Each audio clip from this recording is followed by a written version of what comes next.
Cool, great. So I'm going to go ahead and get us kicked off. So, thank you, everybody. Welcome to Humans of Customer Success Community Hour here. We're going to talk about customer obsession. So we have an awesome panel here lined up. I'm Mike Red. I'm the CMO here at Quala, who hosts the Humans of CS community. We have Jenna Kluger on our chat.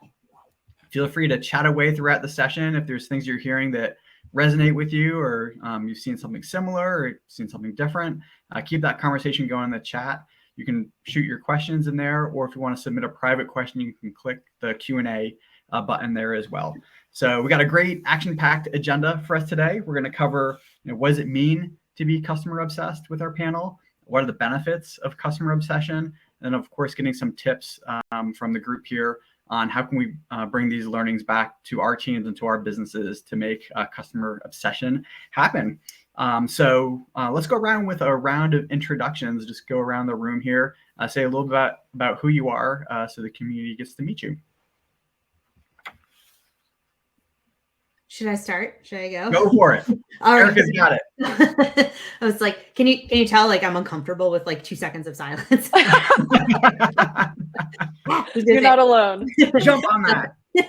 So I'm Erica Favorito. I'm the VP of Customer Success and Support at Privy, which is an SMS and email marketing platform for small DTC direct-to-consumer merchants.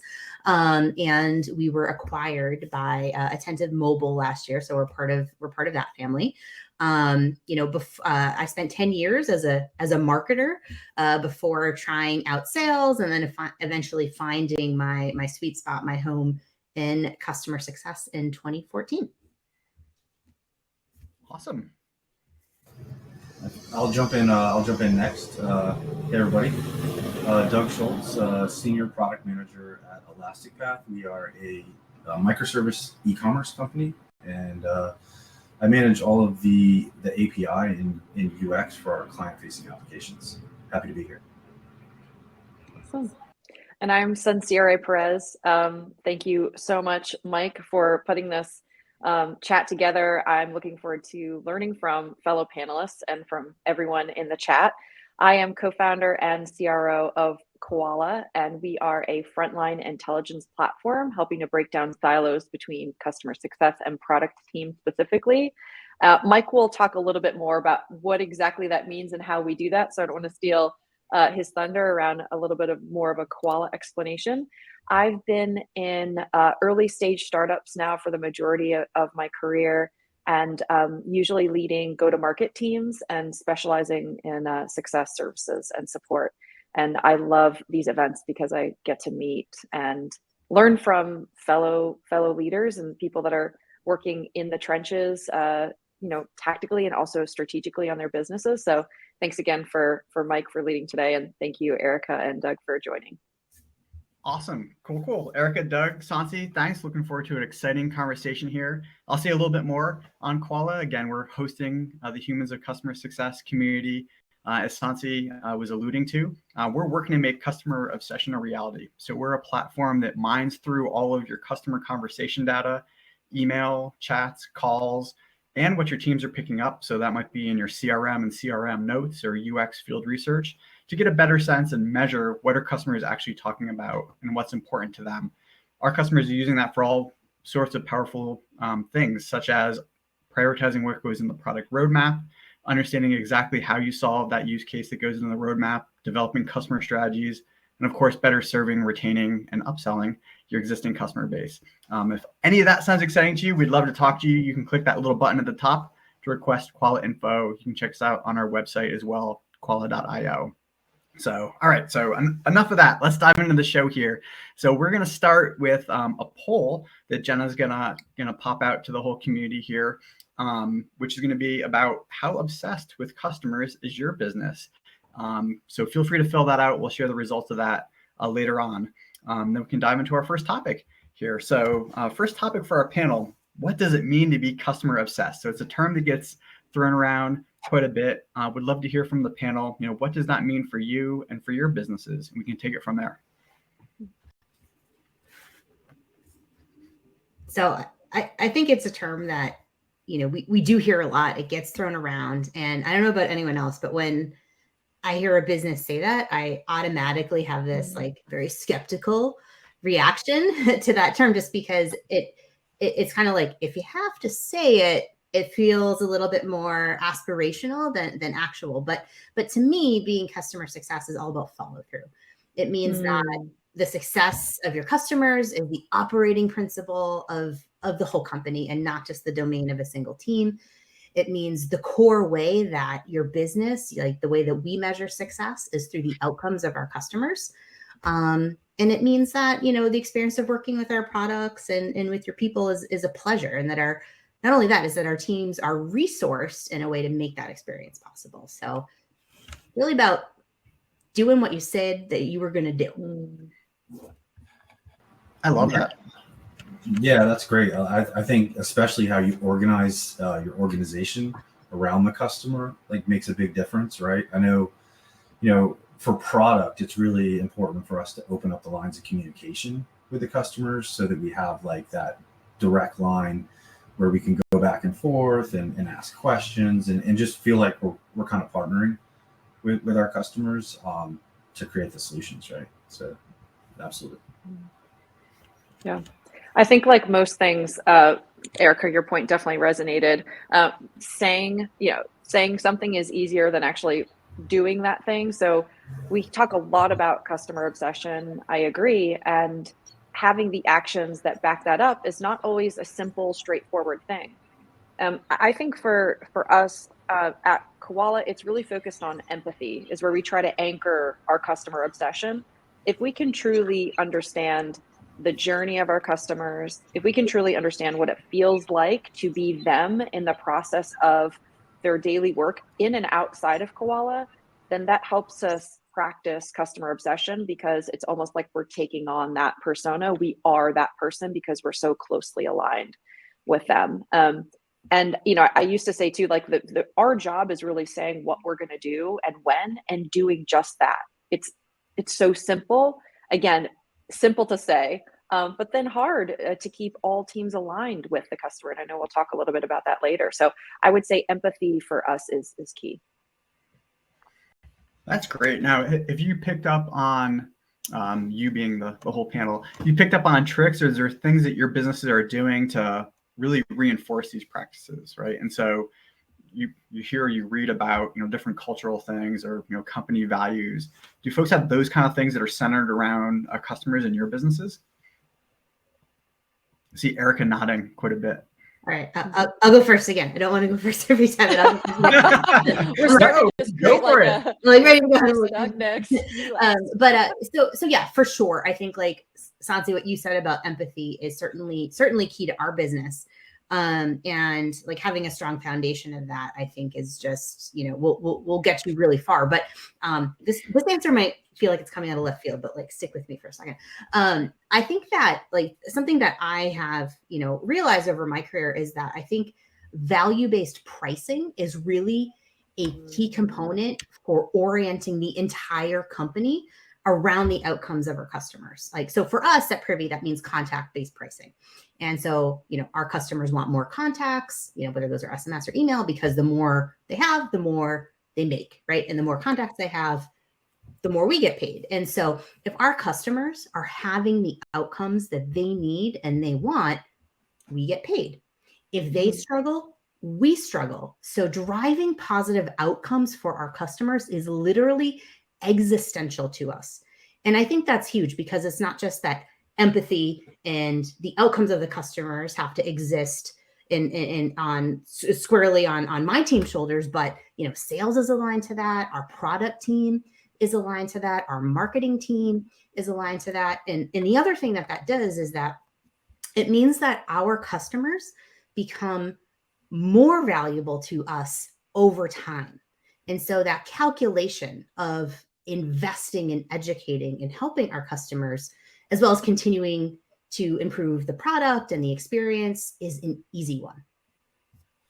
So, Erica, have you found that, so a question about this specifically, have you found that these goals and objectives are set by the executive team, or are they really set by the CEO that sort of creates that overarching goal that everyone connects to?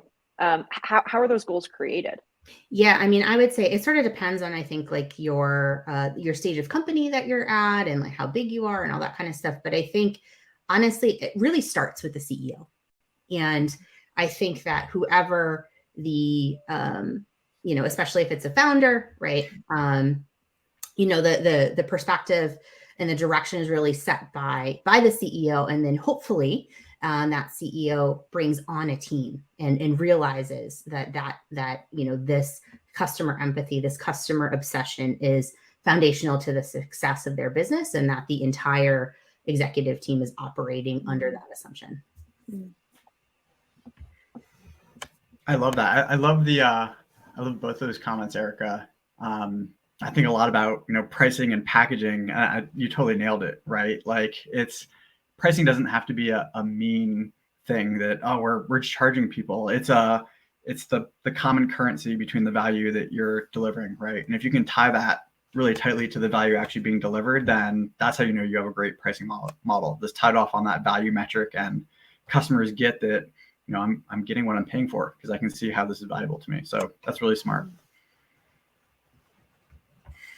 Great. Other things that are in place that create customer obsessions. We spoke about goals. We spoke about tying off to pricing. Other things that come to mind. Is there ways that teams are working together that help to exemplify how customer obsession comes to life, or maybe ways that they should be working that they might not be working yet? Yeah, I can jump in here. So save Erica from going first. So yeah, I mean, I think there's, it's interesting at ElasticPath, right? Because we actually have our customer success team organized within the product team, right? So they roll up to a VP of product, which creates a really great situation in that we're constantly interacting with our customer team as well as our end users and clients. So it kind of provides that opportunity for us to frequently drop into meetings and touch base. And so there's a lot of kind of just direct communication with the customers that we're working with. And that really helps the product teams, and especially the development teams, rally around solutions, right? Because I think there's a big difference when you're trying to solve a problem, and how you kind of relate to that problem and how you make that problem relatable, right? Like we were talking about empathy earlier and kind of putting yourself in the shoes of the customer. Like it's much easier or more exciting for teams to take on a challenge that they feel they can relate to, right? And so bringing back those kind of qualitative conversations, right, from that you've had with a customer, maybe they're having to upload a CSV or create some workaround for in the product. And if you can kind of dive into that problem area and really explain that to teams, it just helps them rally around the problem. I would jump on that too, Doug, because it definitely resonates with me. I feel like communication is at the heart of this, but taking it a step further, it feels like a lot of our ability to be connected or obsessed with customers is around our ability to tell stories about those customers, about customers' experiences in a way that, again, communicates how they are thinking about their day-to-day, how they're being impacted by the work that is being done or not being done, and what that means for how they move through their quarters. What's the impact from their perspective, their team's perspective, from an exec perspective, from their own customer's perspective. And I find that, and of course, like thinking about the dynamic between CS and product, a lot of times those of us on the front lines having conversations with customers, we won't necessarily tell the story. We will tell what we think the solution is to that story, and not necessarily giving our fellow teams the ability to also put their thinking caps on and think, okay, given this problem, the story around this problem, how would we solve it? So I feel like communication is key, storytelling is key, and representing within that story the problem or opportunity, and then coming together on a solution, from everyone's point of view, can be a really powerful way to address customer ops. Exactly right. Like anyone can kind of be a champion for the product, right? And I always say, like, product development is a team sport, and it takes everyone kind of rallying around that problem, from customer success to the engineering teams, design, product, to make sure you're kind of focused on the right problem to solve, right? And so, Yeah. I love Sansi, what you said, I was just gonna say, Sansi, what you said about storytelling, I think is so important. And it sounds like over on Doug's team at ElasticPath, like that's so interesting to me to have like the product and the CS folks on the same team. Like, I want to learn more about that later. But I think that the storytelling piece is really key. And one of the things that that I learned would be like, I would come to our product team with like churn data and like backing up feature requests with, the amount of, financial impact it might have. And that was pretty successful. But what helped sort of like tip us over into, I think, like more shared empathy across teams is when we started bringing that data to the table, but backing it up with stories from Gong, actually. So we're talking to our customers. We have all these, recorded, not just their voices, but their faces as well. So when we did sort of like the 1-2 punch of like, here's the data. And then also here's literally from the customer's mouth, what they are saying in their voice with their face, it made that land with teams that aren't as like we took than anything else that we did. And I think as a customer facing team, sometimes we take for granted just like the direct connection that we have with our customers and how that makes us feel. And so I think it's incumbent on the customer facing teams to like take that feeling, take that story and really make it come alive for everyone else within the organization. Yeah. I love that. I think just to build on that, the times where I felt like I wasn't able to convince, partnering teams that X, Y, and Z was an important path for us to think about and why it would help serve our customer success. I would always, sometimes you'll synthesize that as like, oh, why don't they get it? But as I matured a bit and realized that it's not us against them, right? Doug said it's a team sport. I would start to look inward and just say, what about the way I presented the information or the data or the story was lacking in a way that I didn't bring them along with me? Because I think just like showing that endpoint of the customer discovery process is, doesn't bring people along the journey. Again, it doesn't tell that story. So yeah, I like that. I like that point. Like one of the kind of trending topics is like data-driven product decisions, right?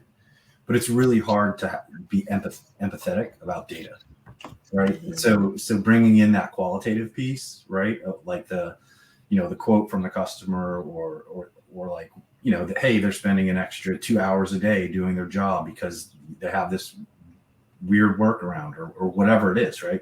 Like bringing that back to the teams to help them kind of solve the problem. It's great. It's really helpful.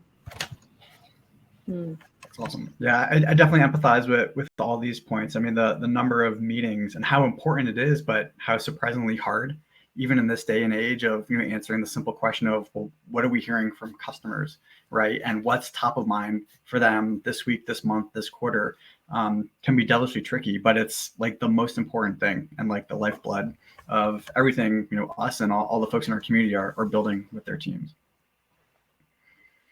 Cool. So we've spoken a bit about customer obsession. I would love to dive into, the benefits of customer obsession. So there's a reason why we're doing all this, and we've gotten to some of those things in the conversation so far. But I'd love to go into, a real world example that any of you have seen where, hey, we picked up on this signal and we did this, and this is what happened after it. It could be, an individual customer. It could be a whole slug of the business strategy, whatever makes sense. And let's tackle this from a few different angles. So I think I have a good example I'd like to share. And I'm actually going to share an example from our support team. And I feel like in CS world, sometimes support doesn't always get the its due. And so, from just as some context here, at Privy, we have a trial model. So that means we have a lot of self-serve customers who maybe aren't paying us anything yet, but they may have a lot of questions about how to use our tools or maybe some of the best ways to use them. And I think a lot of companies only offer trialers, or maybe there's even like a cutoff in terms of customer value, customers spending below a certain threshold, self-serve resources like a knowledge base, or they deprioritize them. So maybe it takes days to get back to an email or something like that. And they categorize support as a cost center, and they have this scarcity mindset around it. And I think one of the really smart things that we have done at Privy is that we've really taken the opposite approach, and we see these support interactions as full of possibility. And that means if a customer cares enough to ask support a question in the first place, it means that they're engaged, and that's a great place to start. And so, what we're able to do here is actually make these customers during their trial process successful. We can, if they're a larger customer, we can alert the sales team and say, like, hey, here is a customer that you who's engaged, who you might be worth a conversation. On the other side, we're a high volume business. There might be these customers who qualify for CS or onboarding, and they haven't taken advantage of them yet, so that we can, have the support team like offer that to them. So that there's just a ton of connective tissue there. And the results are really felt up and down our funnel. Customers who are interacting with our support team, they post excellent reviews in the Shopify ecosystem, which is sort of like a self-fulfilling, virtuous cycle there. And so then we get, more customers. We retain these customers by helping them solve their problems really quickly. And those customers who engage with our post-sales team, whether that's support or whomever, have exponentially more success, right, in the areas that they care about, and then are worth more to us later on. So it just touches on so many different areas, whereas a lot of businesses like support just sort of like gets the short end of the stick and not a lot of investment, just because it's difficult to make that financial calculation. If everything is aligned along the lines of customer obsession, you then see where you can have all of these impacts by, where you might describe this as just like doing the right thing. It actually has like, strong financial incentives behind it.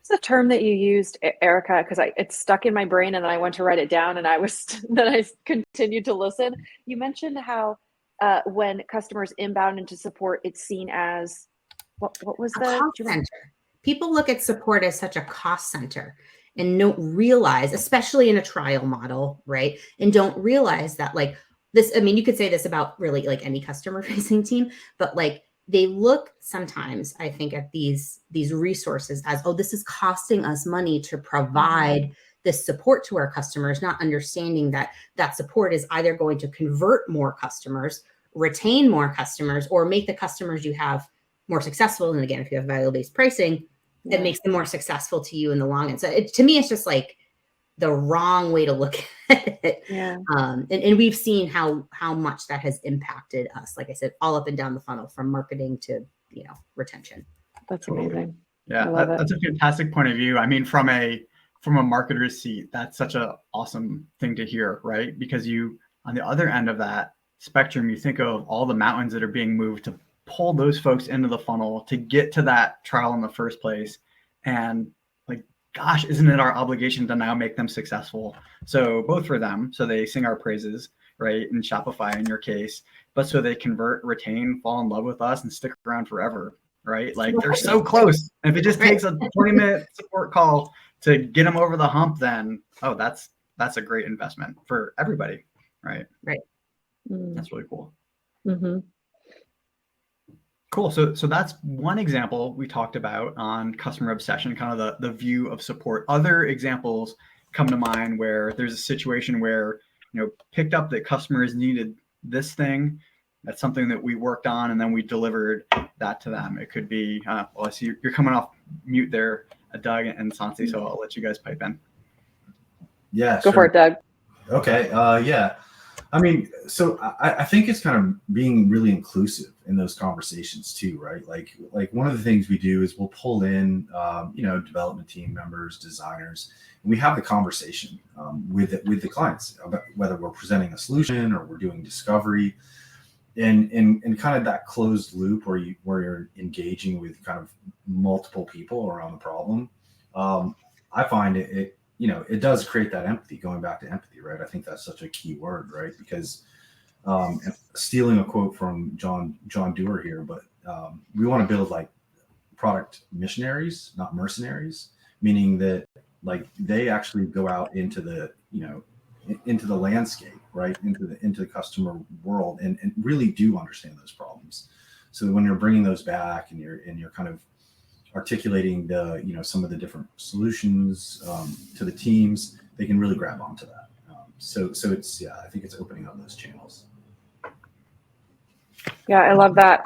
I'll add on that, thinking of support, success, services, one of the reasons why these teams are seen, to Erica's point earlier, as cost centers, and they come out of COGS, we're looking at our financials. So there's just, some operationally focused reason why this is the case.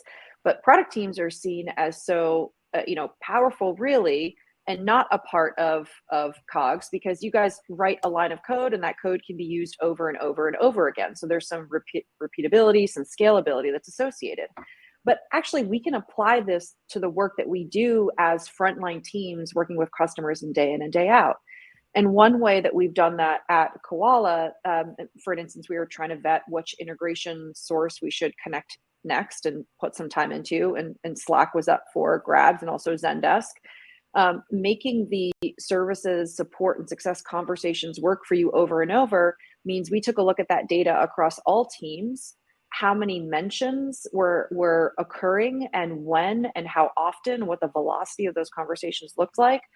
And then we were able to use the connections that we were having with our customers in a way where we could look at that data across all of them over and over and use that as a way to build some data and storytelling to suggest what we thought could be next as an integration. So, just because COGS, and yes, we are services focused, doesn't mean that we can't apply some of the best practices of product teams to our daily work and make our conversations work for us over and over.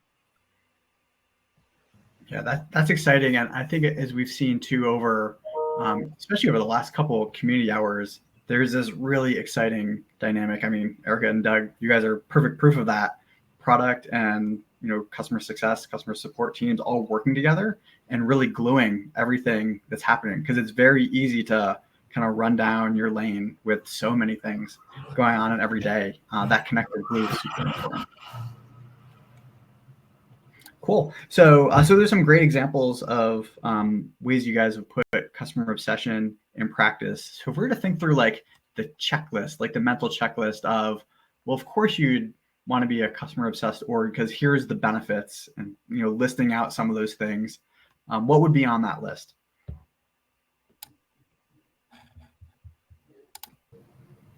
I mean, how much time do we have? There's so many, but I'll. So a couple come to mind right off the bat. I think everyone on this call would recognize, loyalty, of course, is one of the big ones, and not just in regards to retention and upsell, but when you do things for your customers that your competitors won't, you win their hearts, not just their minds, and there is no substitute for that. It's kind of like a deposit in the bank. They're more likely to give you a little bit of grace if something goes sideways. And if you're in software, something always does. Let's be real, But, I think, the longer I've been in my career, the more I realize, and I don't think people like to admit this, that a lot, if not most business decisions are made on emotion and justified afterwards by logic, instead of the other way around. And so you're much more likely to retain and grow these customers simply because they want to work with you. And so, beyond just like the retention metrics, I think there is an emotional component that's difficult to measure, but is certainly really real. The other thing I'll mention, and maybe Mike, you will appreciate this being a marketer, is that I think there's a decreased dependence on paid marketing channels, whether that's from word of mouth marketing, in our case, from reviews.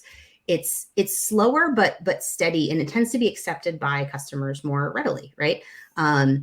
Great marketing is not a substitute for a great product, but there's, a ton of second order revenue that I think can be driven from your customers just based on the experience and success that they've had.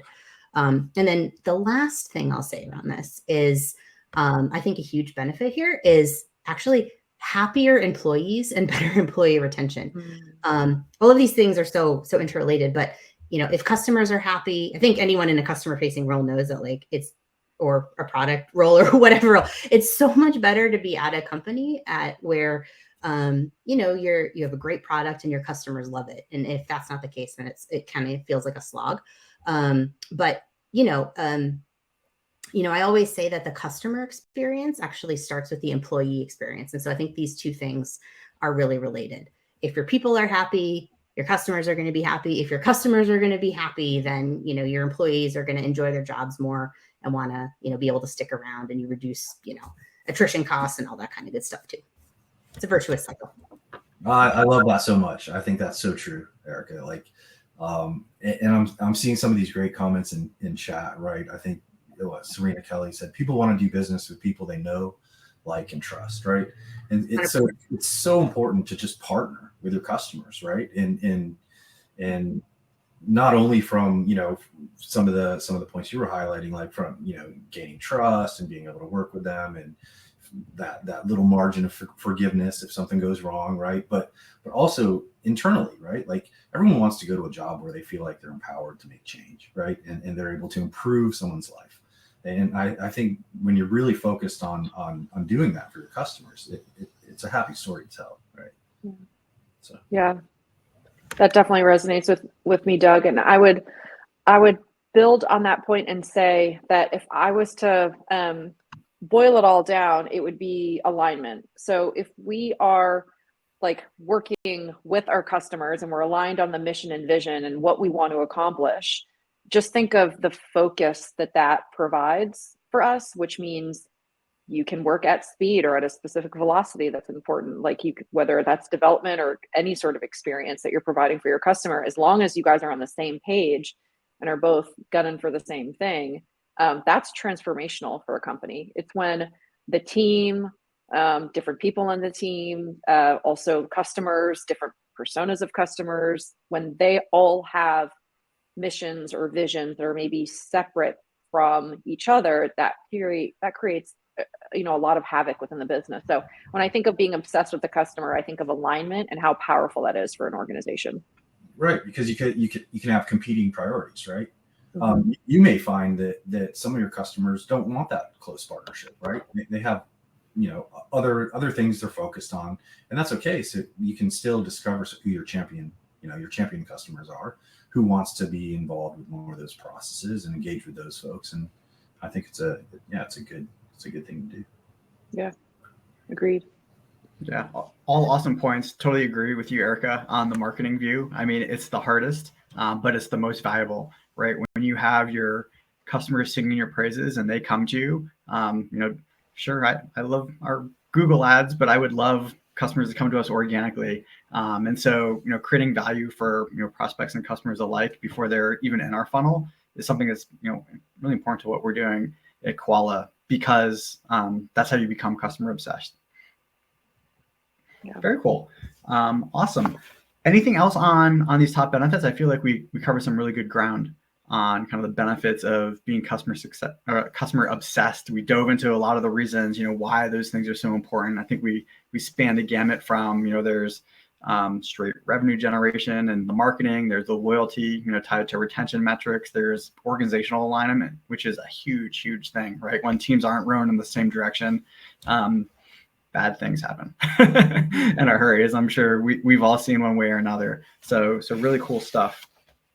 I'm curious to understand from the group, just everyone's opinions on, a lot of times we talk about our customers being our competitive edge. Like, we can source ideas and opportunities from customers, then alignment is created, customer obsessions on full blast. But acknowledge the fact that there are also opportunities that we want to solve that maybe the customers don't see just yet. So we're trying to work with them and be in alignment with them, but almost like see around corners. So I'm curious, I know we haven't really discussed this topic specifically, but I am curious to know from either, Erica or Doug, how you guys manage the sort of competitive edge growing with your customers, but also holding that core vision you have for your company and knowing like what the 5 or 10-year plan looks like. Interesting. Such an interesting question. Erica, maybe I'll jump in, and then So one of the things that I often find, right, is when you're talking about like roadmaps and what some of the strategy is to move the product forward, your end users are a really good source of that, right? The people if you have a B2B product, the stakeholders who are actually buying and paying for the product aren't necessarily always the end users, right? And oftentimes they may have longer term strategic goals, right, for the product. Like, hey, we really want something, machine learning, for example, right, or a technology, or they're looking for kind of how they're going to grow whatever that product is or that technology for their specific department or organization, right? And so oftentimes conversations with that level of stakeholder can kind of guide a little bit of the longer term strategy, but coupling that too with the user needs, there's a really interesting dynamic there, right?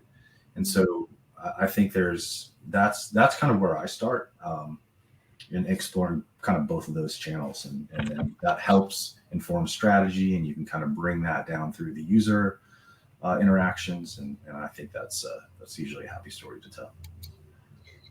I think it's such an interesting question, because if you get too far out ahead, right, of your customers, are kind of like, well, what is this? We don't understand it. But if you lag behind, right, then we're lagging behind, and that's not good either. And I think all of us have probably been at companies where you've almost tried to like outsmart the customer by being like, oh, they say they want this, but we're going to give them that because that's what the industry is telling us. And, I do think it's a fine line between being innovative and going like off on a tangent. But I think as long as you keep both the macro and the micro problems that you are solving for the customer at the forefront, right?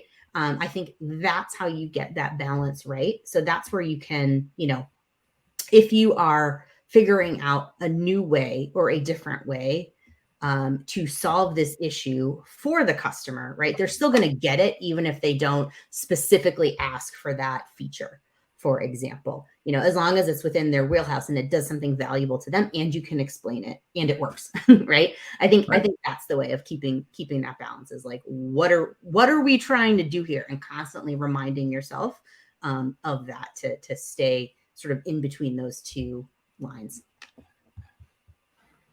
That's great.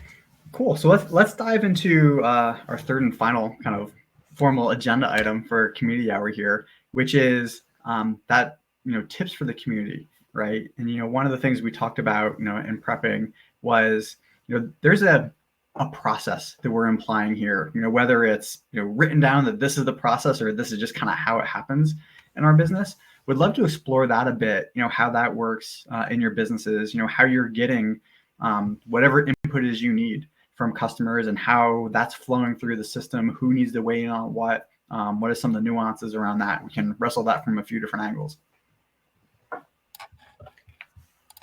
So I can start with this one. I think, number one, tying it back to revenue, right? Whether that is, churn coding, tying problems or feature requests to potential growth, so that you're highlighting, the potential losses and potential gains. Something that's harder to really get a scientific on, I guess, is like opportunity cost, but those are things that you can bring up as well.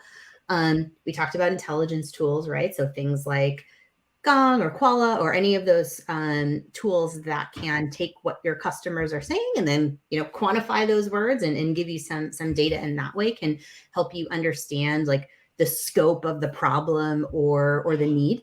And then I think you could also ask your customers directly. I mean, Sansi, I don't know if you remember, but in the before times, we were Sansi and I were at this dinner, and there was an investor at the dinner, and he asked this whole table full of CS people, like, "Do you guys just like survey your customers and ask them what you want?"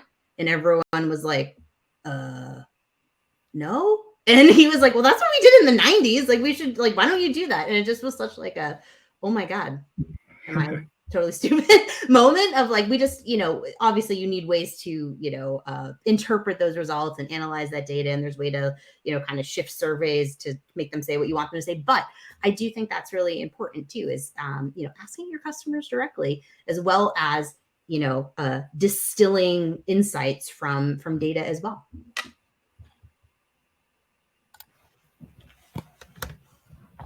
That's great. I see Doug going off mute. I keep like going on, off. Yeah, go ahead. Sure. I mean, so for us, of course, we are creating Quala, so we certainly use Quala. But before I go into how we do that with our own platform, I will say that we found that it was incredibly important to listen to anyone on the front line having conversations with customers, because just like our different customer personas have different needs, the conversations that are happening between a team lead versus maybe a specialist versus the CEO of the company is going to be fundamentally different. And we wanted all of those perspectives to be able to look at them in one place. So for us, first, we wanted to honor whatever conversation was happening, and not just conversations. Maybe it's NPS comments coming in, could be survey results, direct comments from there. It might be support tickets. So we thought, is there a world where we can look at all of that across the board and over time to create or to unearth themes? And we do use Quala, of course, to do those things. I mean, before Quala, though, we would throw it into a spreadsheet, like get as much data as you can and look at that data across individuals and across time, because you'll be surprised to find the different topics that continue to come up with your customer base. In many cases, it's different from what you think. And I've realized that because a lot of times, when someone will ask me, what are customers saying? And what do you think about a certain integration point or feature that we're thinking of creating? I will revert back to my last few conversations, my last few connects with customers, and looking at that data across time can be a much more reliable way to get a true read on customer needs, rather than maybe just a squeaky wheel. Although Erica is teaching me, I feel like I shouldn't use that phrase anymore, because a squeaky wheel is someone that's engaged with you, that's giving you feedback, that's advocating for themselves. This is like a negative connotation, but really it's a good thing. But not always just making decisions from a reactive perspective, just based on a few conversations. We want to make decisions that are proactive and they're based on a large data set. So that's one of the reasons why we put together the product we did, is really that desire to look across all conversations and all time to get themes. So my answer would be way more boring than that. I think it's probably more operational, right? So in product, we create a funnel, right, that you have to kind of prioritize what you're going to focus on, and the squeaky wheel is a good example, right? Like we don't necessarily like attribute value to like the highest dollar customer, but we have created a backlog specifically for customers in CS. And anyone else in the company who has an idea about the product, right? And this backlog is basically a fast track backlog that we pick and choose things that we can move quickly through the pipeline that we think makes sense to deliver, right? And in that way, we have this closed loop communication with the clients. And of course, items that are too big, we move those to the roadmap and we have discussions about those, or we can schedule deeper dives. But yeah, I mean, really, it's kind of more tactical, but it's a process that we've created so that no question goes unanswered, right? There's a full cycle of communication that happens when a product comes in or a request comes into the product teams. So, Doug, can I ask you a question? Yeah. He's like, what is it? No, not every idea, right, that's surfaced by CS or a customer is a good idea. What makes a bad idea, or an idea that you'd be like, okay, thanks for this input, and you're like moving right along? No, I love that question. I mean, I think, that goes back to equipping our CS teams with some, with some of the lessons learned in product, right? Like one of the things I always ask them is like, did you do the 5 whys, right? Like, in the 5 whys is a really great way to dig into that problem space, because they may say, hey, like my problem is I can't upload a file. Well, okay, we can definitely do something about that. But like, why do you need to upload the file? Well, what's the end goal that you're trying to do? And so we try to equip them with some discovery skills. I don't think there are bad ideas. I think there are maybe ideas that aren't defined, and that would be a difficult one to take on, because if you don't know what you're doing, what problem you're trying to solve, then it's really difficult to kind of pick that up and run with it. That's great. So I'm getting pinged by Jenna that we have a bunch of Q&A. I know we also have our poll. So Jenna, you want to give us either the poll or there it is. Awesome. So the question again was, how obsessed with customers is your business?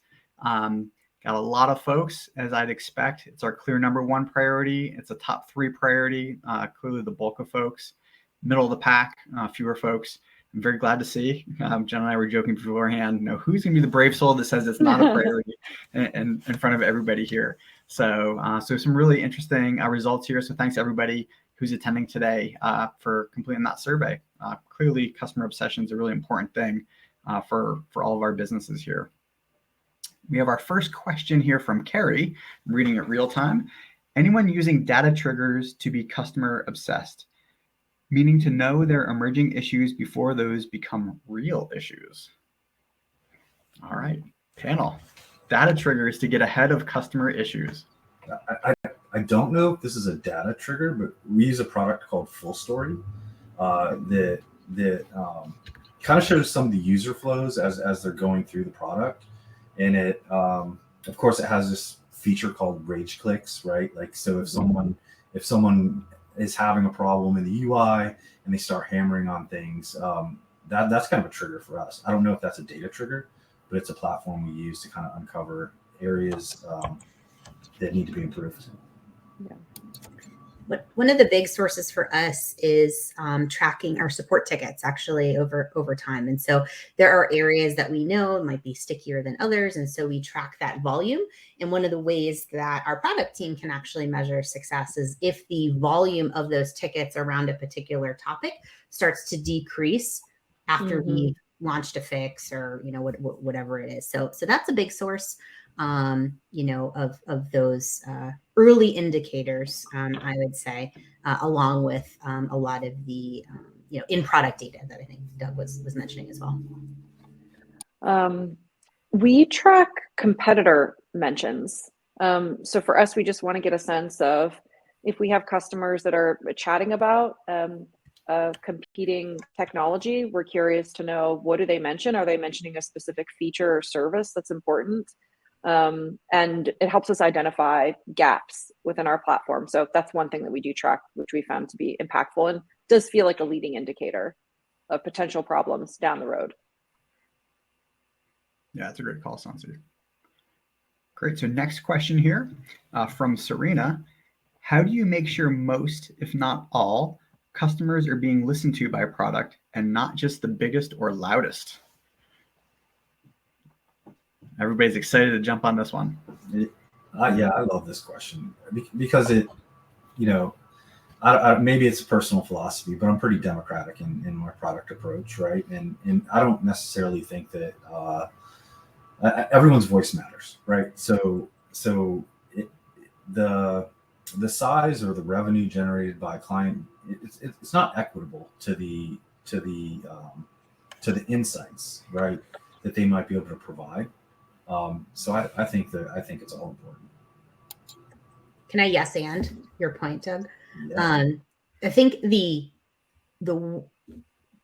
important perspective is also to make sure that when you're looking at all your different data sources, that you're keeping who your core customer in mind is, right? Because you're always going to have some customers where there are perhaps like edge cases. Maybe they aren't like your ICP or your ideal customer.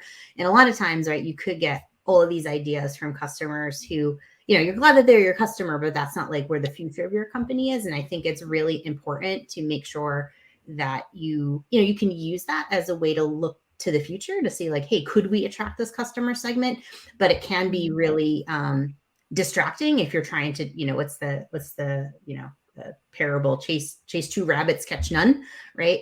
I think it's important to be dialed into like who your customer is and to prioritize those requests, or those perspectives accordingly. Mm-hmm. That's great. Go ahead. Go ahead, Sansi. Sure. I was thinking something that the team hears me talk about often is a sort of easy litmus test. We ask ourselves, is this the exception or is this the rule? And for us, exceptions are something that we look at, we want to track, but likely not something that we're going to move on with velocity, because we're really looking for the rules. We're looking for the themes that are across the customer base or a specific persona. Great. I wanted to double click, Erica, as you're thinking about, that core persona, core target customer question, and thinking about, folks in the community who, are on the front lines, talking to folks every day and are bubbling feedback up. How should those CSMs think about, what feedback they pass along, some that they might want to caveat and say, hey, hearing this new need, but it's actually a bit of a different person they're normally targeting. What's the best way to get that input to someone like to you or Doug to get it to somebody like you? I mean, I think it's important to certainly track and then just to see if that changes over time, right? Because like to Sansi's point, like if something is initially an exception, right? And I love that framing, by the way, exception versus the rule. But if an exception keeps coming up, that's when it's like, okay, maybe we should pay attention to this. And so I think like being able to track the request and just see, you don't want to just totally discount it or track that problem or track that need, and then, make a business decision of whether you want to pursue that. And maybe it's not a binary of like yes or no. Maybe it's not for now, but next year, this is what we want to tackle after we do all of these other things that are key for us this year. Oh, that's great. That's very cool. Great point. Yeah. Cool. Next question, which I think might be our last question here. All right. This question comes from Corey. That's a big one. All right. With support commonly being categorized as a cost center, if you flip this and think of it as an opportunity, what's the best way to consider CAC in financial models? So cost of customer acquisition. Oh man, this is a big one. So I know that obviously CAC is a huge, important metric for especially marketers to track. I do think that it kind of depends on your business model, whether your customers are growing over time, or if there's like an annual contract that's like pretty stable, and then you're adding more products on later. So I think that can have, depending on what that looks like for your business, like my answer might differ. But I do think, CAC is sort of like taking a moment in time, right? And like right after the point of sale. And so comparing CAC to, support, which may be helping in acquisition, but is also helping post-sale. I don't know if that's the right point of comparison. Maybe it's like cost to serve versus customer lifetime value, might be, maybe it's CAC plus cost to serve against, lifetime value of the account would be a better way to solve that. But I feel like, Mike, you probably have a better perspective on this than I would. Yeah, sure. I mean, for my 2 cents, a big piece of it is, and I think part of where you're going, Erica, is who owns what metrics in the business and how are some of those benchmarks measured, right? And so if the marketer is responsible for conversion only on the trial, and then customer success or support owns conversion after the trial, right? So kind of thinking about those different stages of the funnel, I think that would help you think about it, right? And so, in some ways it's very similar to, even my own experience, how we thought about customer success investments, tying off to retention. We had, prior experience at Constant Contact. We had a great onboarding team, and that was all about early life retention, right? You could very clearly see the math that, new customer has a conversation with somebody for 30 minutes, then their retention is twice as good as someone who doesn't, right? So very clear math on, well, that's a retention investment. And so depending, who owns that number, what organization owns that number is probably how you'd want to line up something like that. Yeah. I would agree. I would add on to that, maybe if it's not CAC, then definitely track referrals, definitely track upsells or cross sells. I would also say, and I know this is a little bit more fuzzy and not really to the question, but track testimonials and positive feedback. I mean, that's all of that matters and helps with the story. But yeah, if not CAC, and it makes sense. If not, there are definitely other metrics that you can point to that help build up the support team in the business and show the value that you're providing day in and day out. Awesome. Yeah, I think that's especially important with product-led growth these days, right?